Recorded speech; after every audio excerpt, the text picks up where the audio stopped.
बिस्मिल्लाहिर्रहमानिर्रहीम। अस्सलाम वालेकुम। मैं हूं आपका मेज़बान आकिल हुसैन। नाजरीन, आज की दो बड़ी अहम डेवलपमेंट्स की मुकम्मल तफसीलात आप तक पहुंचाएंगे। एक तो नाजरीन, आज हुकूमत और पाकिस्तान तहरीक इंसाफ के दरमियान इलेक्शन के मामले को लेकर बड़ी अहम और मुस्बित पेशरफ्त हो चुकी है। ज़राए से ये खबर आपसे कुछ देर पहले मौसूल हो चुकी है। इसकी तफसीलात आप तक पहुँचाने की पूरी कोशिश करेंगे। और वहीं दूसरी जानिब नाजरीन, आज मौलाना फजल रहमान ने साबिक DGI फैज़ हमीद को लेकर एक बहुत बड़ा इंकशाफ किया है, वो भी आप लोगों को बताएंगे। लेकिन उससे पहले,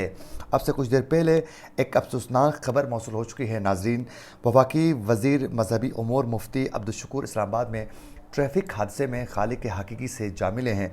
इन्ना लिल्लाहि व इन्ना इलैहि राजिऊन। परवरदिगार उनको जन्नतुल फिरदौस में आला मकाम अता फरमाए। नाजरीन, इस्लामाबाद पुलिस के मुताबिक मुफ्ती अब्दुल मेरिट होटल से सेक्रेटरीट चौक की तरफ वहाँ आ रहे थे, तो उस दौरान सेक्रेटरीट चौक में नाजरीन एक गाड़ी ने उनकी गाड़ी को हिट किया और वो शदीद ज़ख्मी हो चुके थे और उन्हें ज़ख्मी हालत में पॉली क्लिनिक के अस्पताल मुंतकिल किया गया था और वहाँ वो खालिक हकीकी से जा मिले हैं। नाजरीन, जिस गाड़ी ने उनकी गाड़ी को हिट किया था, उस गाड़ी में 5 अफराद सवार थे, उनको बाकायदा हिरासत में ले लिया गया है। नाज़रीन, आज की बड़ी अहम पेशरफ्त के हवाले से आप लोगों को बताते चलें कि आज पाकिस्तान तहरीक इंसाफ और हुकूमत जो हैं वो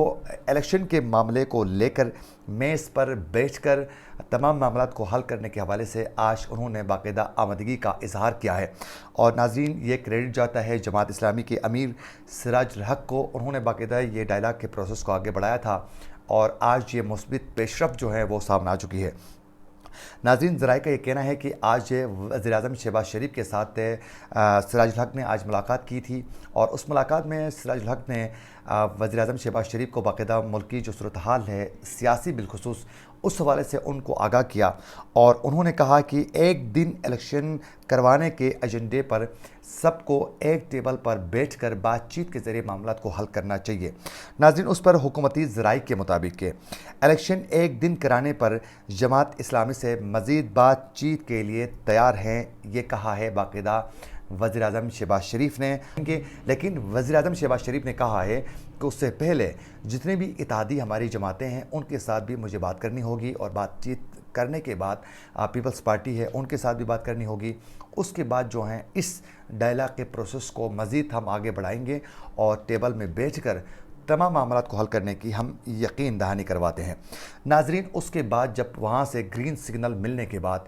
सिराजुल हक जो हैं वो वहाँ से बाकायदा लाहौर चले गए और ज़बान पार्क में पाकिस्तान तहरीक इंसाफ के चेयरमैन इमरान खान से उन्होंने बाकायदा मुलाकात की है और उन्होंने बाकायदा सियासी सूरत हाल के हवाले से बातचीत की और एक दिन इलेक्शन करवाने के मामले को लेकर उन्हें आगाह किया। लेकिन ज़ाहिर है पाकिस्तान तहरीक इंसाफ के चेयरमैन इमरान खान तो बज़िद हैं कि किसी तरीके से भी जो पंजाब और KP है वहाँ इलेक्शन हर सूरत करवाने होंगे। लेकिन जब सिराजुल हक ने उनको आगाह किया तो उसके बाद उन्होंने भी बाकायदा आमदगी का इजहार किया है। नाज़रीन, मुज़ाकरात की ये जो कहानी है ये चंद दिन पहले बाकायदा तहरीक इंसाफ की जानिब से ही इसकी शुरुआत की गई थी और असद उमर की क़यादत में तहरीक इंसाफ का जो वफ़द था उन्होंने बाकायदा सिराजुल हक से बाकायदा मुलाकात की थी और बाकायदा इलेक्शन के मामले को हल करवाने के लिए टेबल पर बैठने के लिए तैयार होने के हवाले से बाकायदा तहरीक इंसाफ ने सिराजुल हक को बाकायदा आगाह वो कर चुके थे। लेकिन आज एक बार फिर उन्होंने मुलाकात की इमरान खान से भी और इस मुस्बित पेशरफ्त के हवाले से बाकायदा नाज़रीन ज़राए का ये कहना है कि इस वक्त सिराजुल हक जो हैं वो बाकायदा मुतहरिक भी हैं और काफ़ी मुतमईन भी नज़र आते हैं कि टेबल टॉक के ज़रिए मामला हल करने में वो ज़रूर कामयाब होंगे। वहीं दूसरी जानिब हमने देखा नाज़रीन की साबिक सदर आसिफ अली ज़रदारी ने भी गुज़िश्ता रोज़ से हामिद मीर के प्रोग्राम में भी उन्होंने कहा कि अक्टूबर से आगे अगर जनरल इलेक्शन को कोई ले जाने की कोशिश करता है तो ये छोटी सोच होगी। उन्होंने कहा कि इलेक्शन जो है वो मुकर्रर वक्त पर होंगे और उन्होंने ये भी कहा कि हम इलेक्शन से नहीं डरते हैं, लेकिन मुल्क में इलेक्शन ज़रूर होने चाहिए, लेकिन पूरे मुल्क में इलेक्शन एक ही दिन में होना चाहिए। तो ये बात बिल्कुल उनकी दुरुस्त है कि मुल्क में एक दिन ही इलेक्शन नहीं होते हैं तो वो साफ़ व शफाफ इलेक्शन उसको करार देना बहुत मुश्किल हो जाता है, जिसकी ज़िंदा मिसाल हमने देखा कि गिलगित बल्तिस्तान और आज़ाद कश्मीर है कि वहाँ पाकिस्तान के चारों सूबों के बाद इलेक्शन हो जाते हैं 2 साल बाद।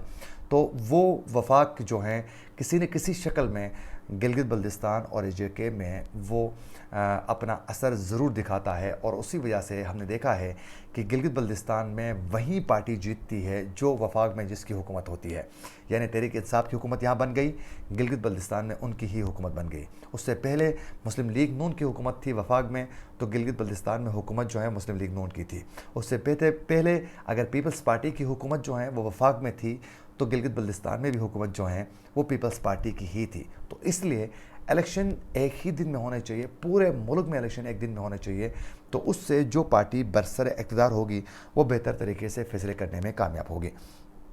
ناظرین، آج کی دوسری اور بڑی اہم خبر مولانا فضل الرحمان کے حوالے سے ہی ہے۔ مولانا فضل الرحمان نے آج ایک بہت بڑا انکشاف کیا ہے۔ انہوں نے یہ کہا ہے کہ 2019 اکتوبر میں جو ہم نے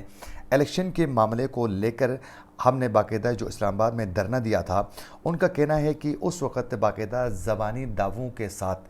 جو باتیں ہمارے ساتھ کی گئی تھی، اور باقاعدہ انہوں نے زبانی طور پر ہمیں جو یقین دہانی کروائی گئی تھی اس پر ہم نے یقین کر کے دھرنا ختم کیا، اور بعد میں وہ اپنی بات سے مکر گئے۔ اور ان کا آگے یہ کہنا تھا کہ جو مذاکرات کا سلسلہ تھا، ناظرین ان کا کہنا ہے کہ باقاعدہ فیض حمید نے یہ مذاکرات کا سلسلہ آگے بڑھایا تھا، اور فیض حمید نے باقاعدہ چودھری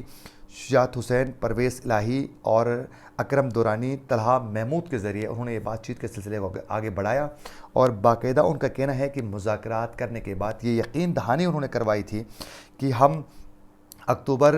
میں جو ان کا جو دھرنا ہوا تھا، انہوں نے یقین دہانی کروائی تھی کہ 6 افراد کے درمیان اسمبلی توڑنے کی تاریخ باقاعدہ طے کی گئی تھی، اور الیکشن کا نیا شیڈول تک بھی ان کا کہنا ہے کہ باقاعدہ تیار ہو چکا تھا، اور مذاکرات جو ہیں اس میں یہ کہا گیا تھا کہ اگلے سال مارچ میں جو ہیں وہ الیکشن کروانے کی باقاعدہ تاریخ تک بھی ان کا کہنا ہے کہ فیض حمید نے طے کی تھی۔ لیکن بعد میں کچھ عرصے کے بعد جب ہم نے دھرنے کو ختم کیا تو وہ اپنی بات سے مکر گئے، اور بعد میں ان کا کہنا ہے کہ مولانا فضل الرحمان کا یہ کیسے ہو سکتا ہے کہ ایک ذمہ دار شخص جو ایک مضبوط ایک پوزیشن پر بیٹھا ہوا ہو اور وہ اپنے وعدے سے منحرف ہو جائیں اور بعد میں وہ انکار کر جائیں۔ یہ تھی ناظرین آج کی بڑی اہم ڈیولپمنٹس، جس کی تفصیلات آپ تک پہنچانے کی ہم پوری کوشش کر رہے تھے۔ اسی کے ساتھ اپنے میزبان عاقل حسین کو دیجیے اجازت۔ اللہ نگہبان۔